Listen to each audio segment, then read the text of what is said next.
Have you ever held someone so gently, not because they were fragile, but because peace had finally found them?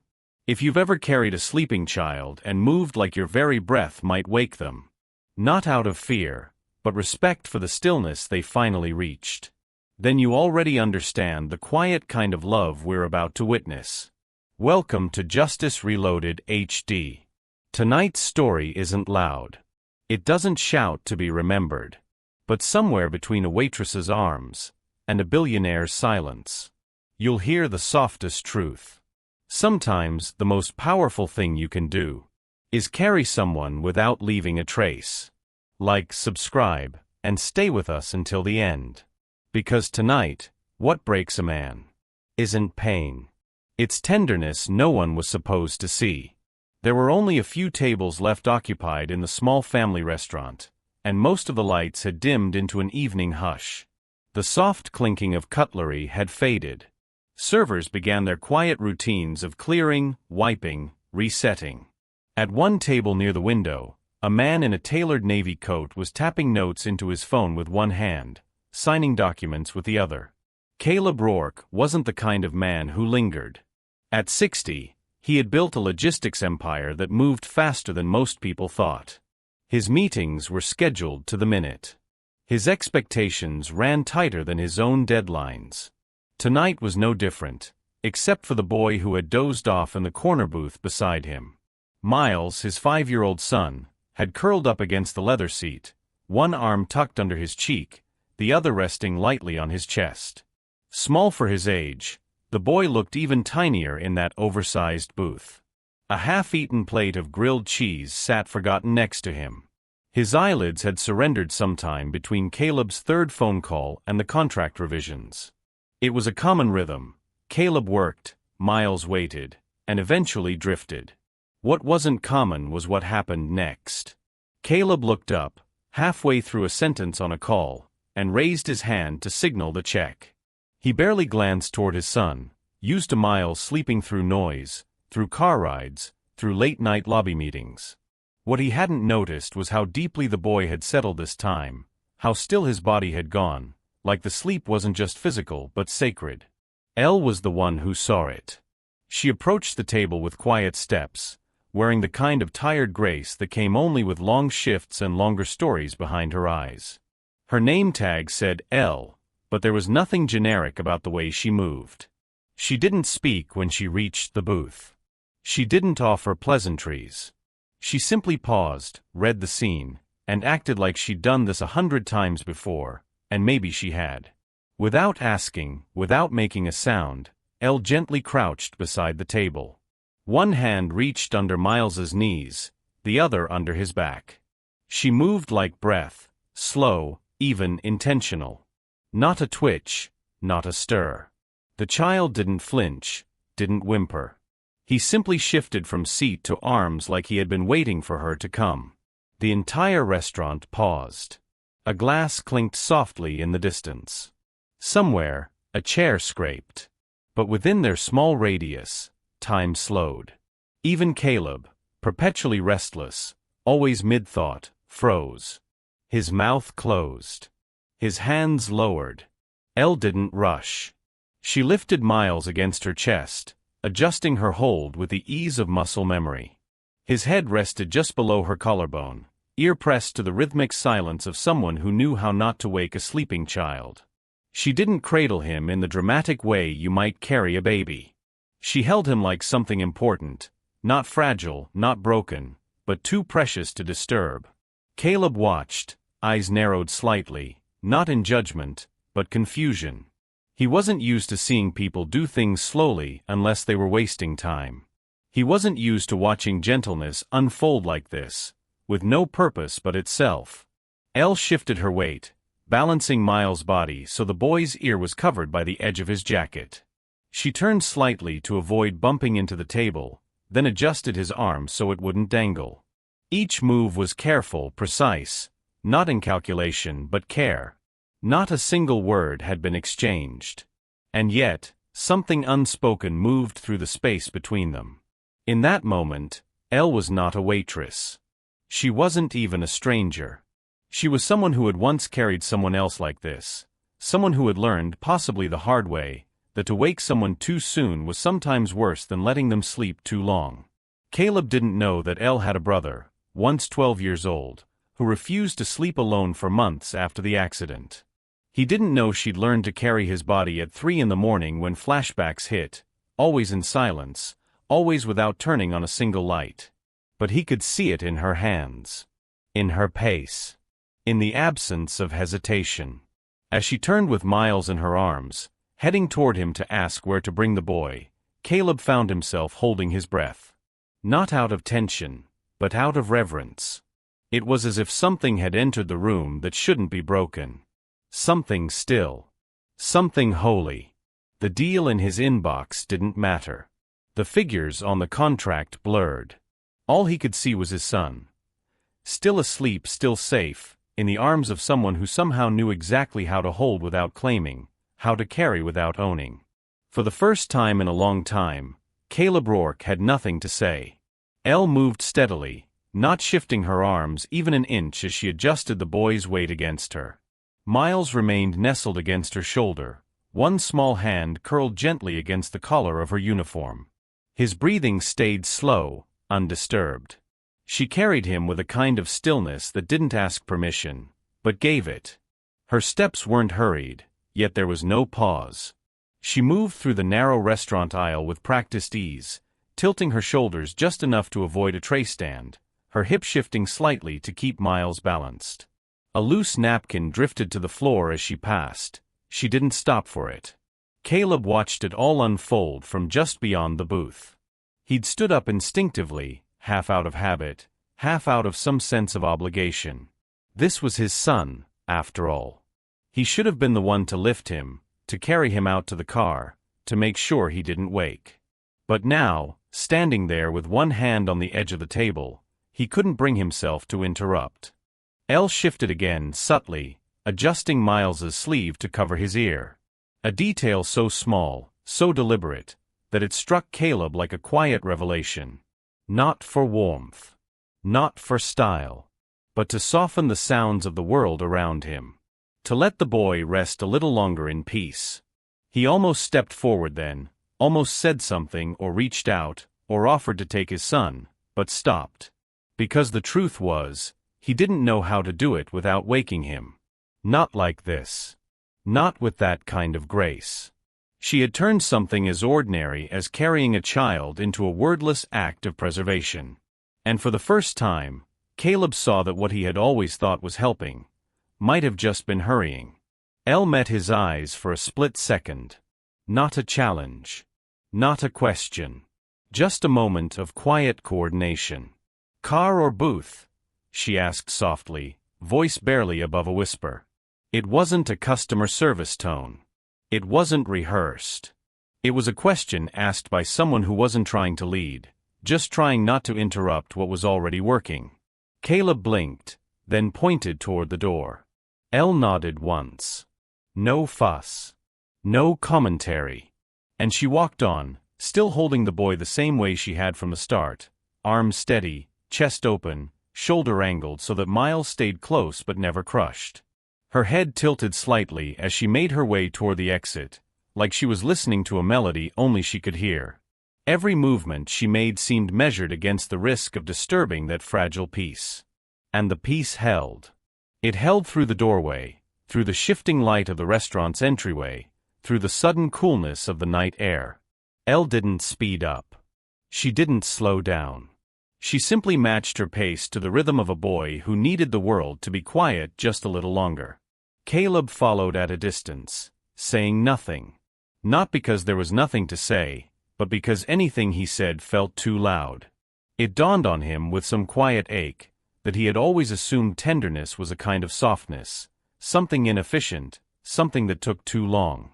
But now, watching Elle carry his son out the door, he saw it as something else entirely.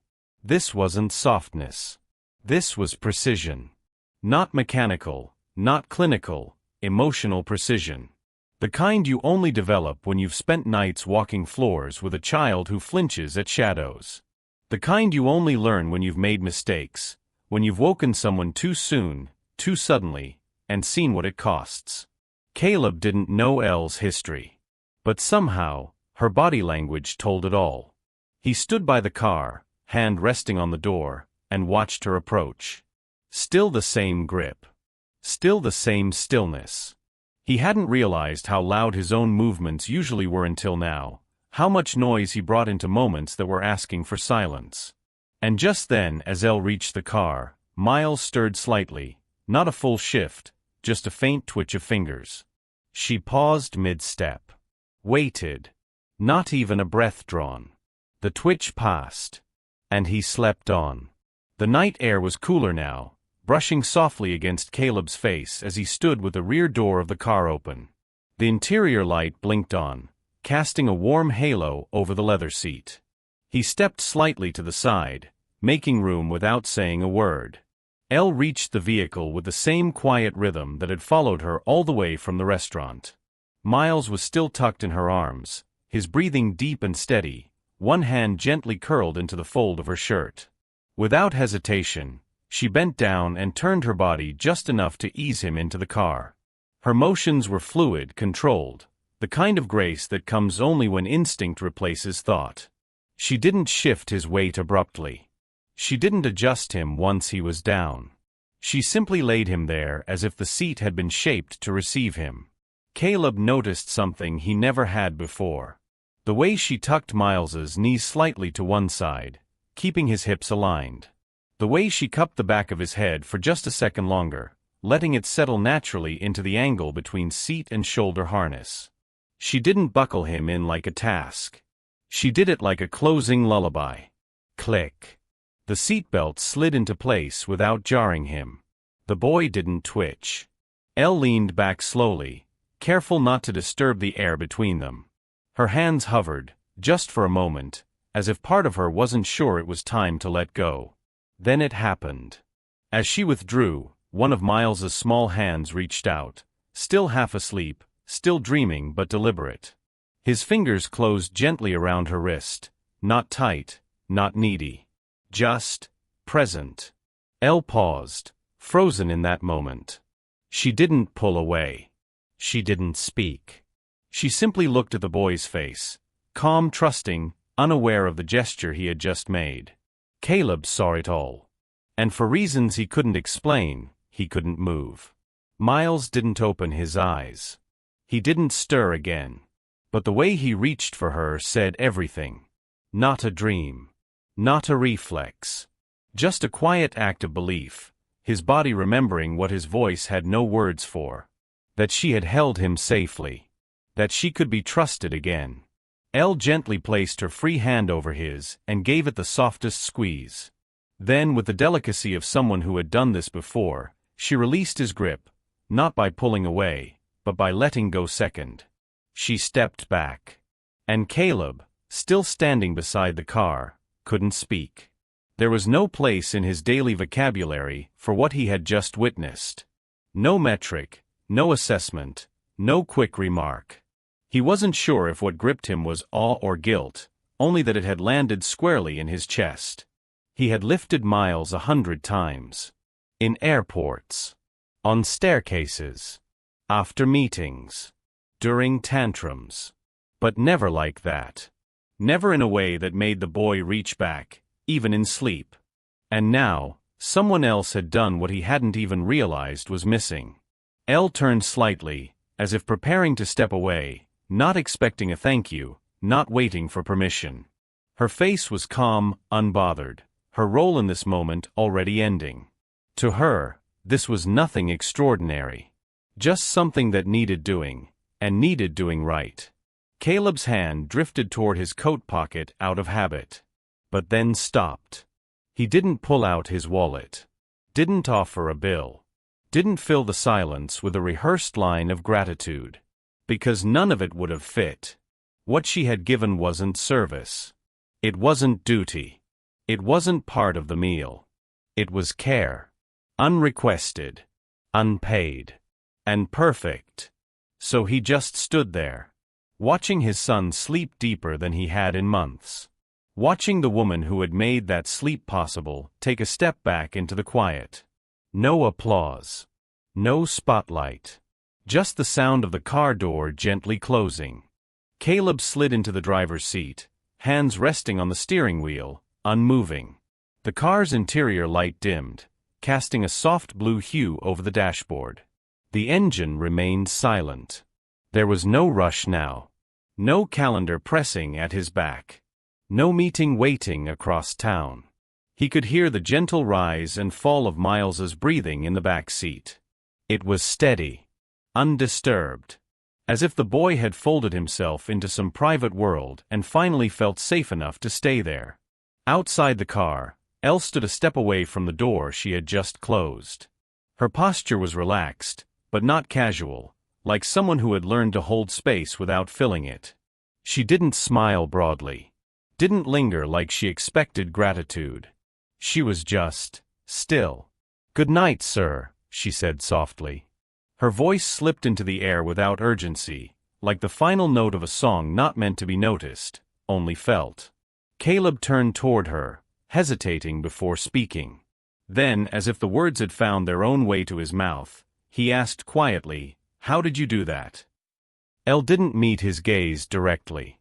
Instead, her eyes remained just off-center, somewhere near the horizon or perhaps nowhere at all. She answered with a faint smile, almost imperceptible. "You just hold like you're not needed," she said. "But stay like you are." The sentence landed heavier than Caleb expected. It wasn't a slogan. It wasn't cute. It was the kind of line that came from having lived something, not thought about it. And it told him more about her than a resume ever could. He didn't respond. Couldn't. His head dropped slightly, not in shame, not quite in acknowledgement, but in something slower. Something quieter. As if the weight of what she said had nudged him just enough to make him bow without knowing why.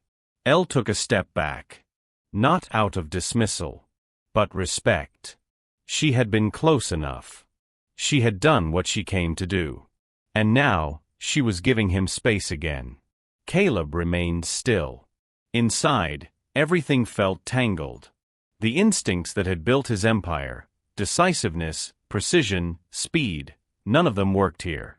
None of them helped him understand how a stranger had just taught him something he didn't know he'd needed to learn. He thought of all the times he'd carried Miles in a hurry. From bed to car. From car to sofa. From tantrum to timeout. Movements with purpose, sure, but never with presence. He had held his son many times. But had he ever really carried him? Not like that. Not with stillness. Not with permission. His grip had always been strong, but never soft. And tonight, someone else's softness had undone him. In the rearview mirror, Miles shifted slightly in his sleep, his mouth parting just a little as he exhaled deeper.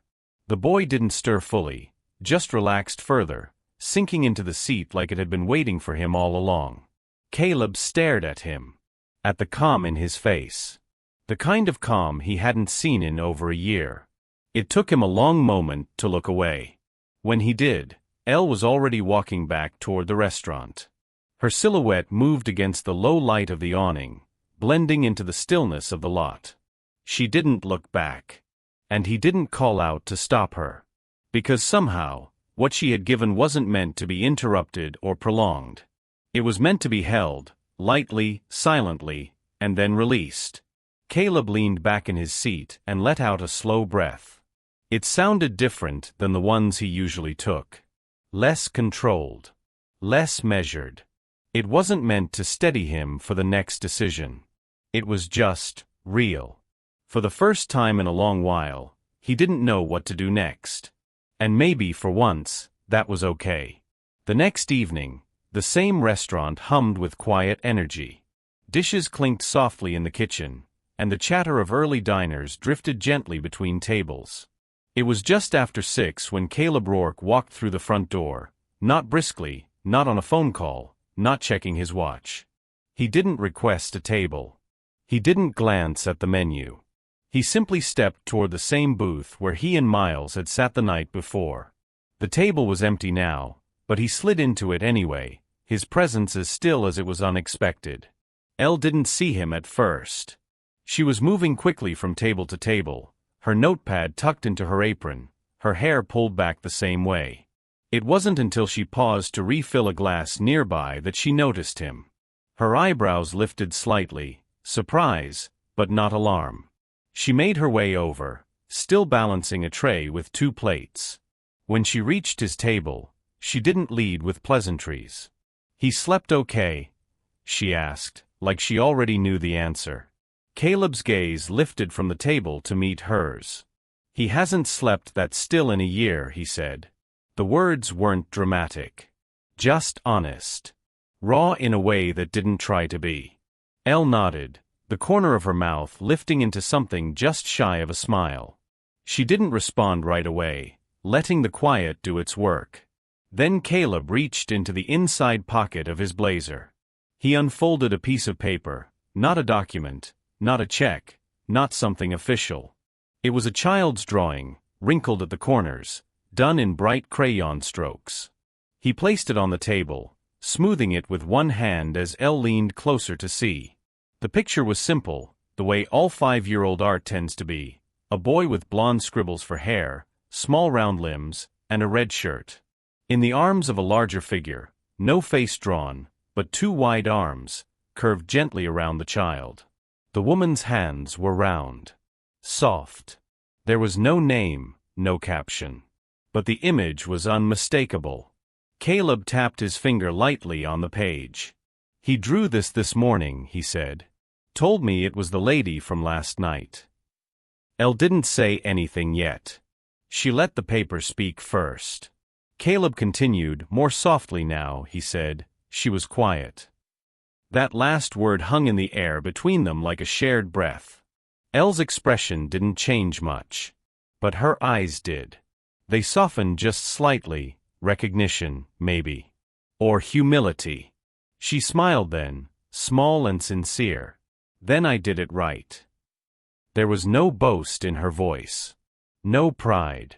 Just the quiet satisfaction of someone who understood what it meant to be remembered not for what she did, but for what she protected. She handed the drawing back across the table, but Caleb pushed it gently toward her instead. "You should keep it," he said. Elle blinked once, surprised. She glanced at the drawing again, as if unsure whether she had earned the right to hold onto it. Then she folded it carefully, like something fragile. Caleb sat back, hands folded loosely in front of him. He didn't ask for coffee. Didn't check his phone. He just watched the room quietly, taking in the motion of a place he'd barely noticed before. Elle lingered just long enough to let the moment finish breathing, then turned and walked back to her section, holding the folded paper in one hand. Caleb watched her go. He didn't know what exactly had brought him back here tonight. Maybe he had expected something. Maybe he hadn't. But now, sitting there with nothing to demand and nothing left to explain, he felt a small shift inside, a click almost. Not loud. Just true. It wasn't just that Elle had held his son. It was that, somehow, she'd managed to leave no trace, except in memory. And for a man like Caleb Rourke, who had spent his life measuring value in what could be seen, signed, and sealed, being remembered quietly, felt revolutionary.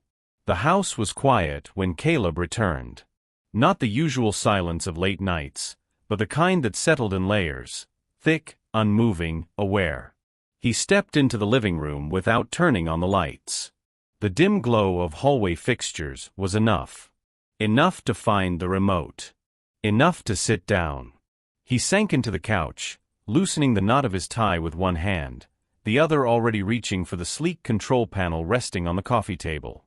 One press, and the room's largest screen lit up with static snapshots of archived footage, date-stamped, automatically categorized by the home system. Motion triggers. Entry logs. Time-stamped playback. He scrolled back. Weeks. Then months. Searching without knowing exactly what for, until he found one. A late night from 3 months ago. Miles had fallen asleep in the back seat of the car after a long event. Caleb had carried him in. He remembered it clearly, or thought he had. Now, he watched it on screen. The camera angle caught the front door opening. Caleb entered first, a briefcase in one hand, his other arm carrying Miles. The boy's limbs were loose, his head slightly tilted back. Caleb's grip was firm, but rushed. He adjusted Miles twice while walking. The boy's eyes fluttered open near the stairs. Caleb didn't stop. By the time they reached the bedroom, Miles was awake, groggy, confused. The recording ended. Caleb pulled up another. Then another. Every video told the same story. A hand that moved too fast. A shoulder that tilted out of sync. A child awakened not with comfort, but interruption. He'd always thought he was helping, getting Miles to bed, being the strong father who could carry weight without complaint. But watching it now, he didn't see strength. He saw tension. He saw habit. He saw himself missing the very thing Elle had understood instinctively, that carrying wasn't about muscles or time. It was about presence. About protecting not just the body, but the silence. Caleb closed the remote with a hard click, the screen blinking dark. He sat still for a long moment. Then he leaned forward, elbows on knees, staring at nothing. After a while, he stood, slowly, and crossed to the hallway closet. From the top shelf, he pulled down an old throw pillow, one Miles used to keep on the couch when he was younger. Caleb returned to the couch, settled into the corner, and cradled the pillow in his arms. He adjusted its weight, trying to remember how Elle had angled Miles's body. The way she tilted him to one side. The way her hand supported just below the neck. He tried to replicate it. Gently. Carefully. But it didn't feel right. The angle was wrong. The pressure was uneven. His arm ached almost immediately. He adjusted. Then again. Still wrong. The pillow slipped slightly, and he caught it mid-fall. In his rush, he squeezed it too tightly. Even that, too much. He let the pillow settle into his lap. Then slowly, his head bowed. Not in prayer. Not in sleep. Just, in the gravity of something heavy finally being felt. His hand reached toward his wrist, an old reflex, and found the leather strap of his watch. He ran his thumb along the edge, then pressed gently at the base where the notches met metal. A slow breath escaped him. Not a sigh. Not a groan. Just air. Expelled from a body that suddenly realized how long it had been holding it in. His hand tightened around the strap, not to break it. Just to feel it. The texture. The resistance. Something to anchor him while his chest remained still. He didn't cry. But he didn't breathe either. He just sat there, holding the weight of a memory he hadn't made, of a moment that hadn't happened in his hands, but should have. And for the first time in years, Caleb Rourke felt what it was to long for something not lost, but never learned. He didn't know how to hold his son the way she did. But he knew now that he wanted to. The children's hospital was tucked behind a line of tall trees, its white brick walls softened by ivy and age. Inside, a new wing had just been completed, a quiet space tucked into the corner of the pediatric floor, built not for treatment, but for stillness. The brass plaque outside the glass door read simply, "The Hold Room, Gift of the Rourke Family." Inside, the room glowed with warm low light that shifted gently depending on the time of day. There were no harsh overheads, no buzzing electronics. Instead, cushioned benches curved around the walls like arms. Weighted blankets were neatly folded on low shelves. A soft scent of lavender drifted from diffusers in the corners. There was no schedule. No noise. No urgency. Just space to rest. The nurses and volunteers who worked inside had been trained carefully. Not in medicine, but in something quieter.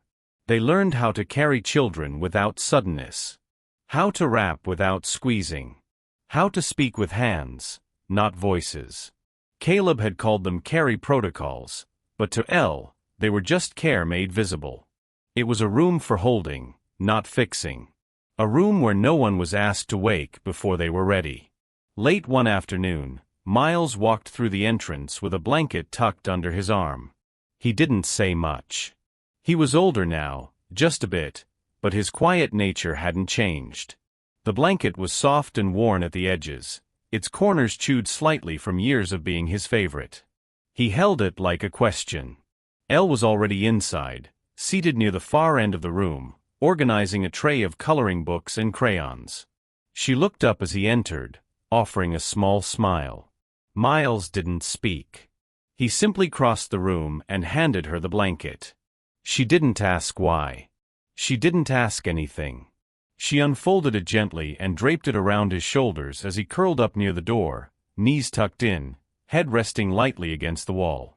The kind of posture that asked to stay without asking. Elle sat beside him without breaking the silence. A few minutes passed. Then more. Through the small window in the door, Caleb stood watching. He had come by unannounced, not to check on progress, not to make a statement. Just to see. And what he saw was something that words would only cheapen. His son, asleep again, not from exhaustion, but from peace. And Elle, still holding space with nothing more than her presence. Caleb stepped inside, the door barely clicking shut behind him. The quiet didn't change. The air seemed to welcome him without fanfare. He walked slowly toward them, pausing just a few feet away. Elle looked up. Their eyes met.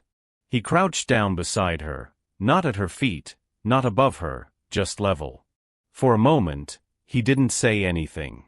Then, leaning slightly closer, he spoke, not loud, not performative. Just real. You carried more than my son last night, he said. His voice was roughened, not with strain, but softness rarely used. You carried the part of me I forgot to hold. Elle didn't respond right away. She didn't need to. Some words aren't meant to be answered, just received. She looked at him for a moment longer, then turned back to Miles, adjusting the blanket slightly to keep his feet covered. Caleb remained crouched there, elbows resting on his knees, letting the silence stretch without needing to break it. He had spent a lifetime building systems, timelines, empires. But it took one woman in one moment to show him that not everything worth building needs to be built loudly. Some things are built in stillness. In rooms like this. In hands that know how to hold without taking. And in the quiet that follows a truth finally spoken, not to be heard, but to be left behind. There are moments in life when love doesn't arrive with words, grand gestures, or perfectly timed advice. Sometimes it comes in the form of stillness, of someone choosing not to rush, not to speak, not to fix, but simply to stay. This story reminds us that the way we hold others matters. Not just with our arms, but with our presence. In a world that often moves too fast, where productivity is praised, and silence is mistaken for absence, this narrative draws our attention to the power of quiet care. Caleb Rourke spent a lifetime building companies, wealth, efficiency. He carried the world, but never learned how to carry gently. And like many of us, he didn't realize what he lacked until someone else showed him, not with words, but with how she carried his child. Softly. Without demand. Without disruption. What Elle gave wasn't just support, it was permission. Permission for a child to rest without being jolted awake. Permission for a father to see that gentleness is not weakness, but wisdom learned from being close to fragility. Many of us, as we grow older, reflect on the things we could have done differently, not with regret, but with a yearning to return and touch moments more tenderly. We wish we had slowed down, held longer, spoken less, listened more. This story holds a mirror to that longing and gently tells us, it's never too late to learn how to hold someone well. Sometimes, the greatest love you can give someone isn't what you say or do, it's how you choose not to disturb what they're healing. And maybe, like Caleb, you've built a life by holding things together tightly. But perhaps now is the season to hold a little more loosely. A little more kindly. To be present without pressing. To offer comfort without control. Because in the end, the people we love will not always remember what we gave them, but they will remember how they felt in our arms, and whether we let them rest. Have you ever held someone the wrong way, and carried the weight of "I wish I had done it differently" ever since? Has someone ever protected your child's sleep in a way you never thought to, even more gently than you knew was possible? If so, remember this. Carrying someone isn't just lifting weight. It's protecting silence. And sometimes, it's doing nothing loud at all. Like and subscribe to Justice Reloaded HD. And share with us, who held you just right, without waking something fragile inside.